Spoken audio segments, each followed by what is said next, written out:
আমাদের ঘরের ছেলে 5 বছরে বিমান ঘোষ কিচ্ছু উন্নয়ন করে না, এইটা মাথায় রেখে এবার আমাদের পার্টি ঘরের ছেলে কাছের ছেলে।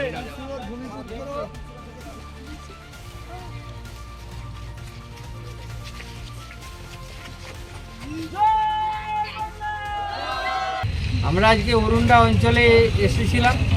আমরা ডোর টু ডোর বাড়ি বাড়ি প্রচার করলাম। কিছু বাড়িতে গেলাম, মায়েরা দেখছি কাঠের জালে রান্না করছে, গ্যাস পাচ্ছে না, গ্যাসের নিয়ে হাহাকার চলছে। এবং উন, আমি এর আগের দিনেও বলেছি, উন কিন্তু সবার বাড়িতে আবার নতুন করে আগামী যেমন ছিল পুরাতন, যেমন ঘরেতে উন থাকতো উঠোনে, সেরকম উন সবাই করেছে, গ্যাস পাচ্ছে না, দাম বেড়েছে। আজকে সেই বাড়িতে যে আমরা মায়েদের সাথে একটু হাত লাগালাম, একটু রান্না করলাম।